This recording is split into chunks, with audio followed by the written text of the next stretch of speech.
छत्तीसगढ़ के आरंग में गौ तस्करी के मामले में 3 युवक की हत्या के बाद से ही मामला गर्माते जा रहा है। एक तरफ जहां 21 जून की तारीख को मुस्लिम समाज ने मारपीट का विरोध जताया था और कार्यवाही की मांग की थी, तो वहीं अब बजरंग दल के लोगों की गिरफ्तारी के बाद बजरंग दल ने भी बुधवार को रायपुर में संतों के साथ जेल भरो आंदोलन किया। बजरंग दल का कहना है कि प्रदेश में लगातार गौ तस्करी के मामले सामने आ रहे हैं और शासन इस पर कोई बड़ी कार्रवाई नहीं कर रही है और बजरंग दल के कार्यकर्ताओं को झूठे आरोप में पुलिस प्रशासन के द्वारा जेल में डाला जा रहा है। इसी दौरान हमारे संवाददाता भी आंदोलन में मौजूद रहे, जहां उन्होंने संतों और बजरंग दल के कार्यकर्ताओं से खास बातचीत की है। तो आइए सीधा रुख करते हैं हमारे संवाददाता की ओर। नमस्कार, स्वागत है आपका न्यूज़ प्लस 21 में। आज एक बार फिर बजरंग दल के द्वारा संतों के साथ गौ हत्या के मामलों को रोकने के लिए प्रदर्शन किया जा रहा है, जेल भरो आंदोलन किया जा रहा है। तो इसलिए हमको पूरा प्रशासन से लड़ाई है। पुलिस प्रशासन ने गड़बड़ किया है, तो सरकार को ये कदम उठाना पड़ेगा जो हम मांग कर रहे हैं। संत समाज के लोग भी मौजूद हैं, लक्ष्मीकांत जी महाराज भी मेरे साथ मौजूद हैं, उनसे भी बात कर लेते हैं। सर, जैसे कि इन्होंने कहा कि कानून है, हिंदुत्व की सरकार है, कहाँ कमी है? कमी कहाँ है कि ऐसी घटनाएं बार बार देखने को मिल रही है? कमी दरअसल कहीं ना कहीं पुलिस प्रशासन को विशेष रूप से ध्यान देना चाहिए।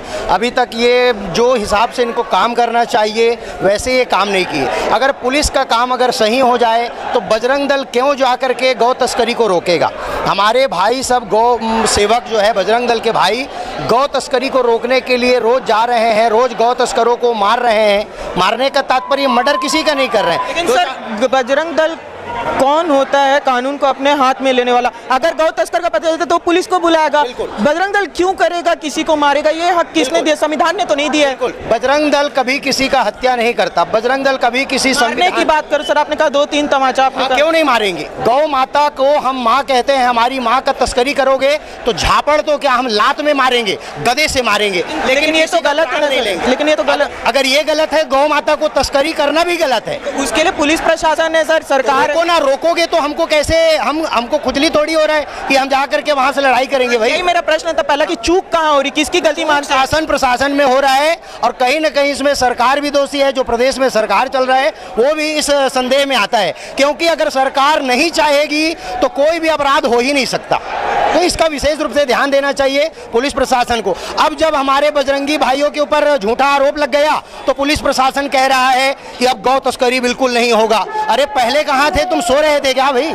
ये सबको विशेष रूप से ध्यान देना चाहिए शासन प्रशासन को, यही कहना चाहते हैं हम लोग। जय श्री राम। आंदोलन इसलिए आन पड़ी है क्योंकि अनादिकाल से हमारे गुरुओं ने, संतों ने, समस्त सनातन धर्मियों ने एक संकल्प लिया हुआ है, गौ माता की जय हो, गौ हत्या बंद हो। और यदि गौ हत्या को रोकने वाले अपराधी हैं तो फिर तो सारे संत महात्मा भी अपराधी हैं, केवल 2-4 युवक अपराधी नहीं हैं।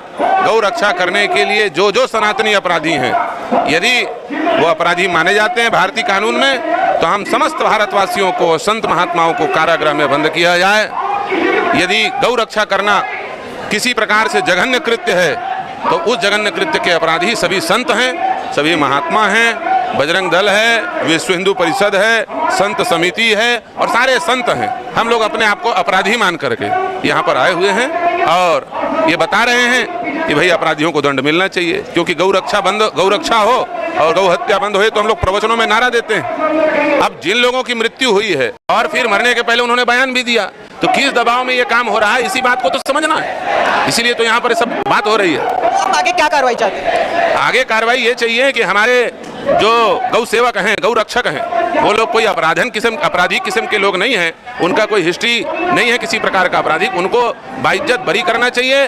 गौ हत्या मुक्त छत्तीसगढ़ हमको चाहिए, किसी भी प्रकार से गौकशी और गौ तस्करी यहाँ पर नहीं होना चाहिए। और ऐसे कार्य में जो सहयोगी हैं पुलिस प्रशासन के लोग, उन पर भी सख्त कार्रवाई होना चाहिए। निश्चित तौर पर छत्तीसगढ़ में बहुत दुर्भाग्यपूर्ण स्थिति बनी हुई है कि इस प्रदेश के अंदर में ऐसा है कि हमारे निर्दोष गौ भक्तों को कारागार में डाल दिया गया, जेल में डाल दिया गया। उनकी निःशर्त रिहाई होनी चाहिए, जो गौ के सेवक हैं, गौ के जो रक्षक हैं और जो गौ का व्यापार